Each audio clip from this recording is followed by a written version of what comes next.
Breaking news अवां share कई पिया। सिंध में नेब केसनि में घुर्बल ख़ुराक खाते जा कामोरा मुख़्तलिफ़ ज़िलनि में सेंटरनि ते मुक़रर कया विया आहिनि। अहम ख़बर अवां शेयर कर रहे हैं। सिंध में नेब केसनि में घुर्बल डिस्ट्रिक्ट फूड कंट्रोलर समेत फूड इंस्पेक्टर मुक़रर थियल आहिनि। फूड सुपरवाइज़र अल्लाह बचायो मरी सिंध हाईकोर्ट सखर में पिटिशन दाख़िल कराई। नोटिस जारी थियण बावजूद ख़ुराक खाते जे कन ते जूं बि नथी सुरे। अहम ख़बर अवां शेयर कर रहे आहियूं। सिंध में नेब केसनि में घुर्बल ख़ुराक खाते जा कामोरा मुख़्तलिफ़ ज़िलनि में सेंटरनि ते मुक़रर आहिनि। सिंध में नेब केसनि में घुर्बल डिस्ट्रिक्ट फूड कंट्रोलर समेत फूड इंस्पेक्टर मुक़रर थियल आहिनि। फूड सुपरवाइज़र अल्लाह बचायो मरी सिंध हाईकोर्ट सखर में पिटिशन दाख़िल कराई। नोटिस जारी थियण बावजूद ख़ुराक खाते जे कन ते जूं बि नथी सुरे। सिंध में नेब केसनि में घुर्बल ख़ुराक खाते जा कामोरा मुख़्तलिफ़ ज़िलनि में सेंटर्स ते मुक़रर आहिनि।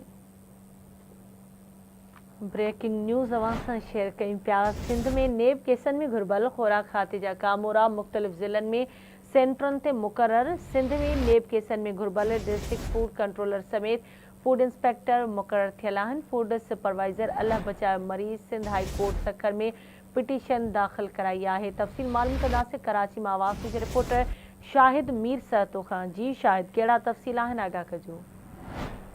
जी बिल्कुल, नेब केसनि में घुर्बल ख़ुराक खाते जा कामोरा मुख़्तलिफ़ ज़िलनि ऐं सेंटरनि में मुक़रर कया विया आहिनि। सिंध में नेब केसनि में घुर्बल फूड जो डिस्ट्रिक्ट कंट्रोलर आहे, हुन सां गॾोगॾु ॿिया सुपरवाइज़र जेके आहिनि उन्हनि खे मुक़रर कयो आहे, जंहिंजे लाइ फूड सुपरवाइज़र आहे अल्लाह बचायो मरी, उहो सिंध हाई कोर्ट में पिटिशन दाख़िल कराई आहे।